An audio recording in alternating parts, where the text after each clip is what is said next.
Hey, it's NPR's Book of the Day. I'm Andrew Limbong. It's a simple bummer of a fact that sometimes families just don't stick together. Sometimes it's because of a big explosive blowup where someone says something or does something they can't ever take back. Other times it's more boring. A kid leaves home to go to college or something, and people call fewer and fewer times until that thread of connection gets pretty thin. In a bit, we'll hear about a family dealing with the latter from a titan of family literary fiction, Ann Tyler. But first, Peng Shepard's new thriller, The Cartographers, focuses on Nell, who's been estranged from her father for 7 years. The only remaining connection between them is that they're both cartographers. And when he turns up dead, sure, the thrust of any thriller is the whodunits and the whys of the matter.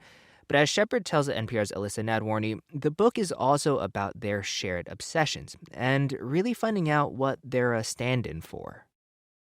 A cartographer at the New York Public Library is found dead in his office. No one suspects murder, but then his daughter, Nell, finds something hidden in a secret compartment of his desk.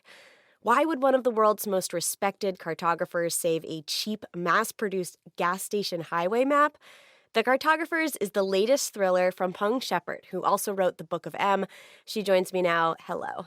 Hi, thank you so much for having me. Okay, so first, will you just tell me a little bit about Dr. Nell? She is this young woman at the center of the story, and like her dad, she's a map scholar, but she's also had a professional setback. She has, yes. So she is a young woman whose whole life and just her greatest passion has been cartography. She's lived and breathed it ever since she was a kid. Both her mother and father were giants in the field, but her mother passed away when she was very young. Nell has basically spent her whole life trying to live up to her mother's memory in order to impress her father, and she thinks also as a way to get closer to him. But 7 years before the start of the novel, they end up getting in a really big argument over this map that you talk about that she finds in his desk after his death. And the ensuing fight is so bad that he ends up firing her and destroying her reputation. And so she's been cast out of the only thing that she loves and also the only way she thought to get closer to her father. So tell me about that map, the one that she finds in the desk. It is a foldable gas station highway driving map. I don't know if you remember those. They're a little bit less common now that we all have Google Maps. Many are stuffed in, like, the side of my driver's side door. Right? Yeah. Bulging out. Yeah, and they used to, give them away at gas stations, I think practically for free. You would just walk up to the counter with your candy bar and your soda, and then you'd grab a map to the next place you were going and continue on. But that's the kind of map that she finds. And so, really a seemingly worthless thing. But it turns out to actually contain a very deadly mystery. I want to talk about phantom settlements. Sometimes they're called paper towns. What are they, and why do cartographers use them? A phantom settlement is a somewhat obscure cartography term that basically means an error on a map, but it's an intentional one.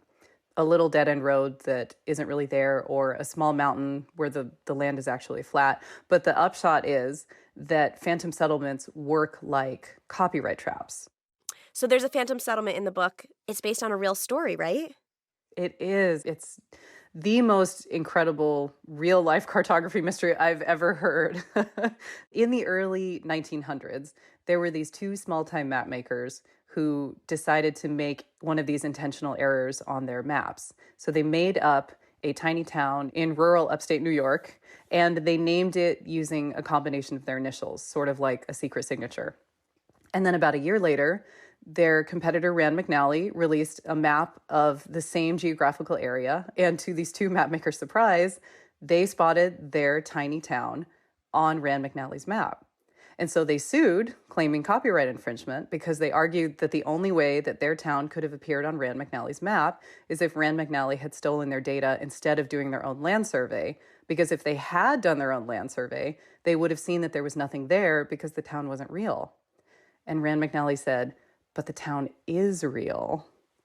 And so these two map makers, they had no idea what to make of that. So they got in their car with their lawyer and they drove out to the middle of nowhere in rural upstate New York to take pictures of the empty land and claim their victory in court. They were stunned to find a gas station, a general store, houses with people living in them, and an official town record in Delaware County administration logs with the same name that they had given it from their own initials. And so what actually happened? What most people think is that Rand McNally rushed to build a fake town there after they were sued because they were trying to cover their butts. But what actually happened was when these two map makers, when their map first came out and there was that tiny town there, a couple of people who lived nearby in real towns saw this new name on that map and thought, oh, well, I guess a new town has been made for us. And so they started moving there. Usually the world is what makes the map, but in this case, it was really that the map made the world. Wow. One of the things that drew me to the book was it feels like it's also about obsession. Yes. Like being so just all consumed by your passions. I think you have to be a little bit obsessed to be a novelist, probably. But I also think it's something a little bit more universal than that, because in the book, without spoiling too much, the map that everyone is obsessed with, for some characters, it's about the map, but for other characters, it's really about that the map is standing in for something else that they can't have. It's the next best thing. And I think we have all maybe felt this to some kind of degree, where if there is perhaps someone that you care about so much, but you can't have them for some reason, sometimes something else that reminds you of them or represents them to you, it can be almost as powerful as having the person themselves. And so you become sort of obsessed with obtaining that thing. Yeah. Your reaction at the top of you have to have obsession to be a novelist, I kind of relate to that too as a journalist of like I'm totally obsessed with a subject and I research it and I call everyone I can and then I write a story that I'm on to the next thing. What was it about maps that drew you in? You know, I don't know who doesn't love maps, right? They're so beautiful and they're so fascinating. And I don't really know anyone who can resist looking at one that they pass by, whether it's, you know, a place they've never been or a very familiar place. And I think part of that is that we're all hoping, even if it's a map of a familiar place, that if we just look long enough and look close enough, there will be some kind of a secret there that we haven't noticed before, you know, kind of like an invitation to go somewhere new. Oh, I love that.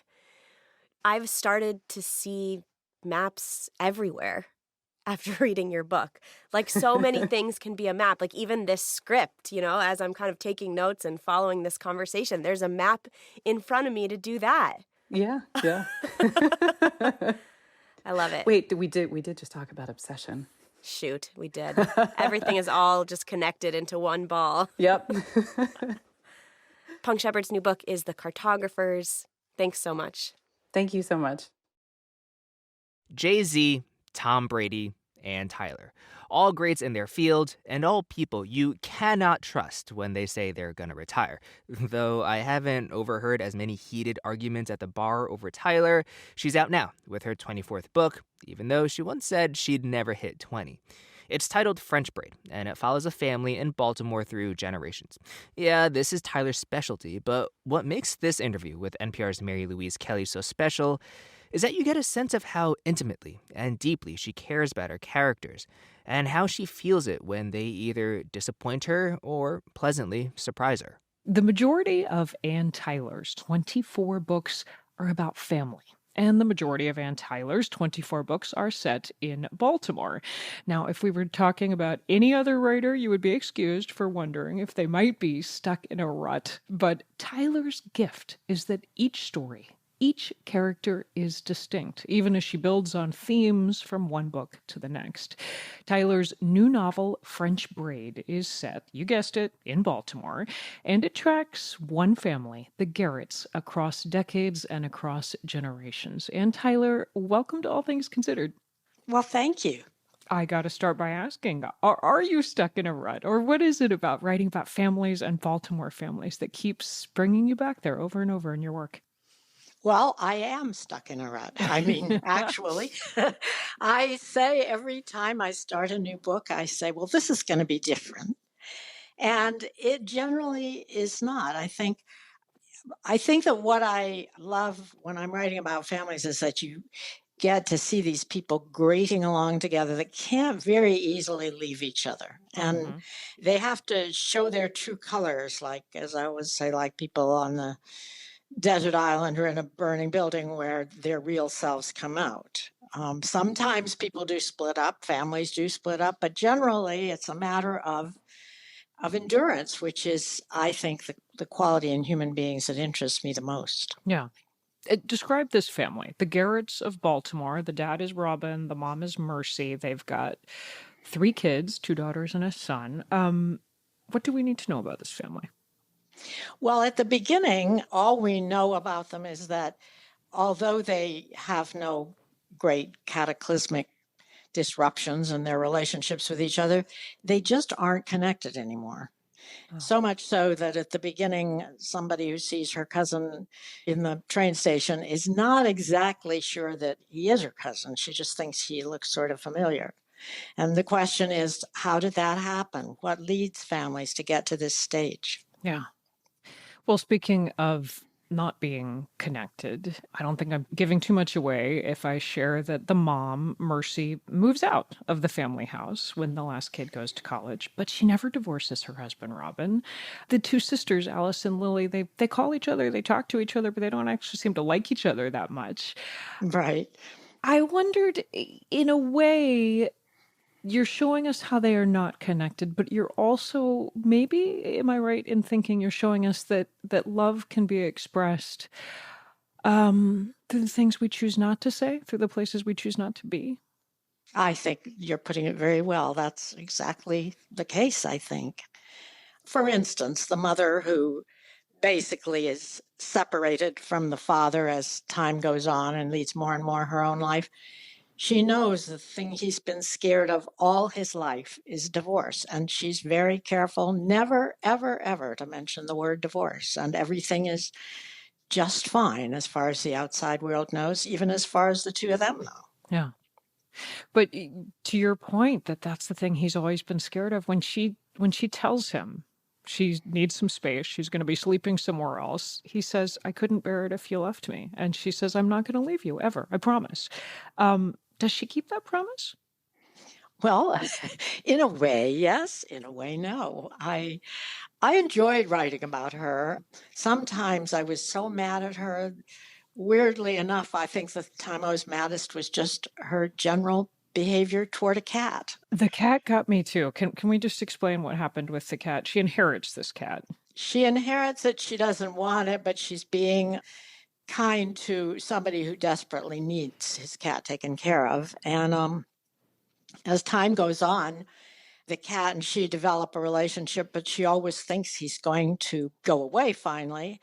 And when he doesn't, when it turns out, oh no, this cat is just going to have to stay with you.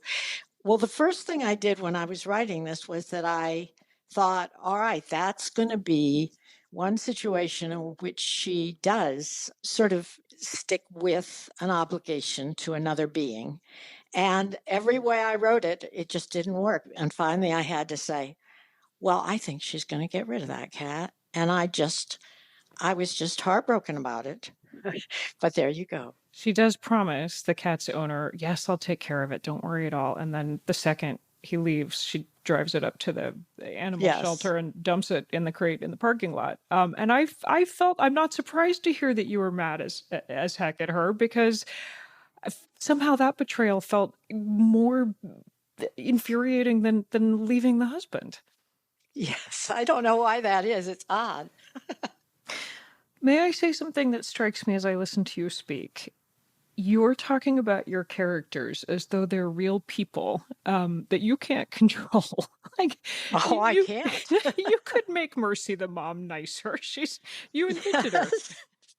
I know. I'm just trying to make you not blame me for what she did with the cat. But no, I've always felt when I begin a book, it's so artificial and I am so clumsy and it's a manufactured lie I'm telling.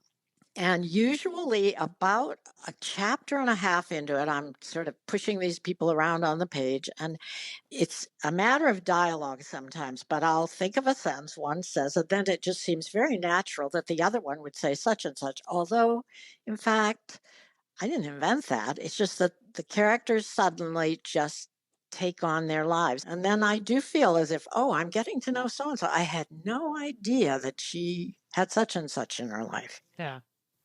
You said that A Spool of Blue Thread was going to be your last novel.